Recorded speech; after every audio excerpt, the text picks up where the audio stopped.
दोस्तों, आज आप सुनने जा रहे हैं शेख चिल्ली की एक नई कहानी। दोस्तों, पूरा सुनिए। अब शेख चिल्ली के पास कोई काम नहीं था। वो नौकरी करना चाहते थे और नौकरी ढूंढने के लिए वो शहर जाना चाहते थे। विरासत से मिली सारे पैसे धीरे धीरे करके खर्च हो गए थे। एक दिन वो सुबह के समय पास के शहर की ओर चला।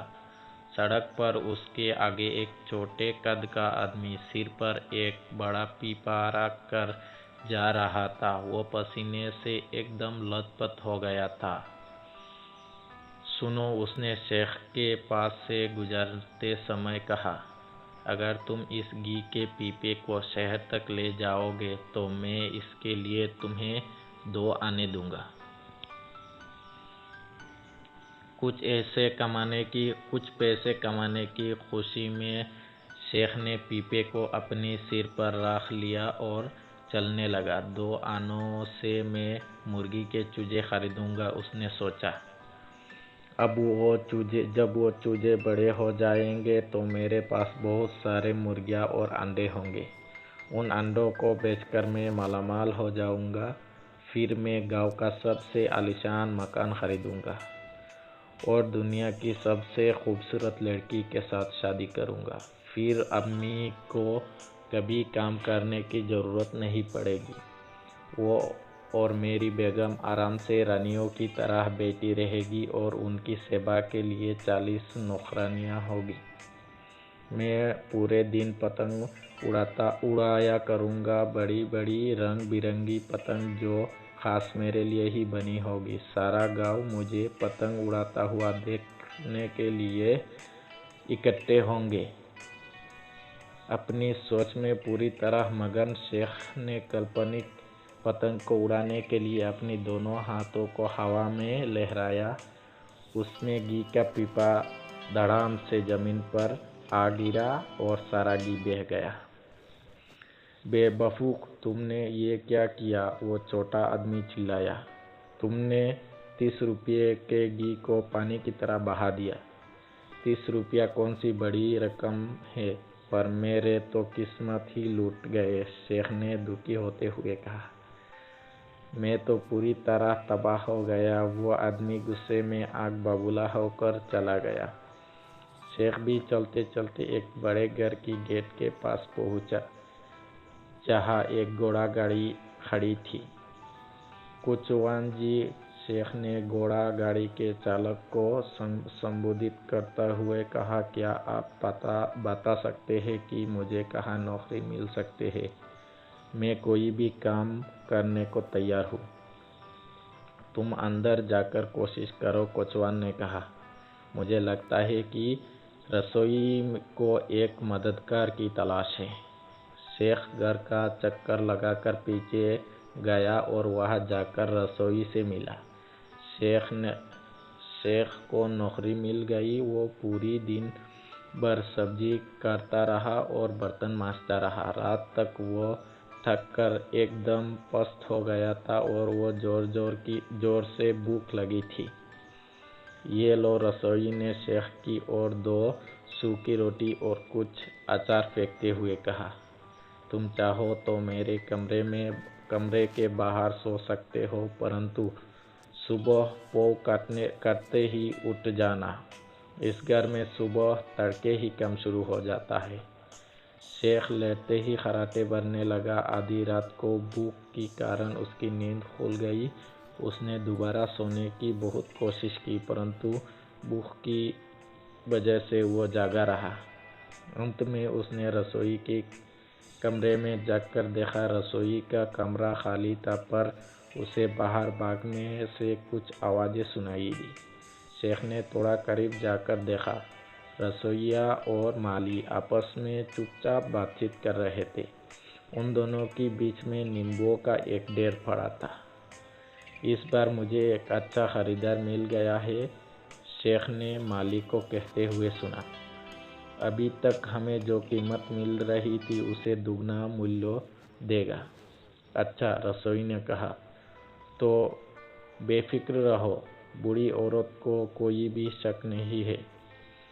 शेख ने उनका ध्यान अपनी ओर खींचने के लिए गले से कुछ आवाज़ निकाली। दोनों चोर उसे देखकर एकदम घबराए। मुझे बहुत भूख लगी है, शेख ने कहा। भूख के मारे मैं सो नहीं सका। क्या शेख को भूख लगी या वो अपना मुंह चुप रखने के लिए कुछ पैसे चाहता था? रसोई को कुछ समझ में नहीं आया। उसने अपनी जेब से कुछ सिक्के निकाले और उसे दे दिए। किसी से एक शब्द भी नहीं कहना, उसने घूर कर कहा। अब जाओ। मैं जा रहा हूँ, शेख ने कहा, परंतु वो आधी रात को अपने के लिए खाना कहाँ से खरीदेगा? वो गेट के ओर चलते समय सोते हुए कुचवान से टकरा गया। कुचवान जाग गया और उसने शेख से जाने का कारण पूछा। शेख ने कुचवान को पूरी कहानी सुनाई। अच्छा, तो ये दोनों इस खुराफात में लगे हैं, कुचवान ने कहा। मुझे इन पर पहले से ही शक था। सुबह को मैं पहला काम यह करूँगा, बीबी जी को बताऊँगा कि उन्होंने अपने घर में 2 चोर पाले हुए हैं। मैं ये पक्का करूँगा कि वो इन दोनों चोरों को निकाल दे। और वही हुआ। शेख ने चोरों के रंगे हाथों पकड़ने के लिए 50 रुपये का इनाम मिला। इनकी जगह एक नए रसोई और माली को रखा गया। शेख को रसोई के लिए मददगार की जगह कुचवान का सहायक बनाया गया। कुछ दिनों में शेख गाड़ी चलाना सीख गया और अब कुचवान जब भी छुट्टी पर जाता तो शेख घोड़ा गाड़ी को चलाता था। शेख बीबी जी को जहाँ वो कहती घुमाने के लिए ले जाता था। फिर बीबी जी का बेटा और उसकी बहू उनके साथ रहने के लिए आ गए और उनके आने से शेख एक बार फिर मुसीबत में फंस गया। सीधे बैठो, बीबी जी ने कुचवान बेटे ने शेख को आदेश दिया। संभाल कर गाड़ी चलाओ और अपने मुंह को बंद रखो। मुझे टीले डाले बातूनी ड्राइवर बिल्कुल पसंद नहीं, बीबी जी के बेटे ने कहा। जी सरकार, शेख ने कहा और दिए गए आदेशों का पालन करने लगा। एक शाम को वो मियाँ बीबी को बाजार ले गया। गलती से घर आते समय महिला ने अपनी बटुआ गिरा दिया। शेख ने बटुआ गिरते हुए देखा, परंतु क्योंकि उससे बिल्कुल हर समय चुप रहने को कहा गया था, इसलिए वो कुछ नहीं बोला। गधे बेवकूफ़, मालिक सीखा। अब जब उन्हें पता चला कि शेख ने बटुए को गिरने देखा था, भविष्य में तुम जब भी किसी भी चीज़ को गिरते हुए देखोगे तो उसे उठा लेना, समझे? जी सरकार, शेख ने कहा। कुछ दिनों के बाद उसका मालिक कुछ मेहमानों के साथ बैठा था जब शेख एक बंडल को लेकर कमरे में घुसा। सरकार, ये सड़क पर गिरा हुआ था, उसने मेज पर बंडल को रखते हुए कहा, इसलिए आपके आदेश अनुसार मैं इसे उठाकर लाया हूँ। इसके अंदर क्या है? एक मेहमान ने पूछा। शेख ने बंडल को खोला। बंडल के अंदर घोड़े की लीद थी जो घोड़े ने गिराई थी। मालिक की आज्ञा अनुसार शेख ने उठा लिया था। जाओ, मालिक अपने मेहमानों के सामने लज्जित होते हुए चिल्लाया, इसी क्षण मेरे घर छोड़कर जाओ, मैं तुम्हें नौकरी से निकालता हूँ। एक और नौकरी का अंत, वो भी कोई गलती किए बिना, शेख ने सोचा, परंतु उसने 4 महीनों की तनख्वाह बचाई थी और बीबी जी ने उसे बतौर इनाम 50 रुपया भी दिए थे।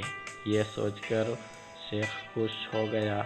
अम्मी ज़रूर खुश होगी, ये सोचते हुए वो घर की ओर रवाना हुआ। इन पैसों से वो बहुत सारे चूजे खरीद सकेगी। जल्द ही चूजे बड़े होकर मुर्गियाँ बन जाएंगे। इस तरह से दिन में सपने सजाते हुए वो आराम से आगे बढ़ता रहा। दोस्तों, कहानी कैसा लगी? अच्छा लगे तो वीडियो को लाइक कर देना। और ऐसे ही और कहानी सुनना है तो चैनल को भी सब्सक्राइब कर लेना।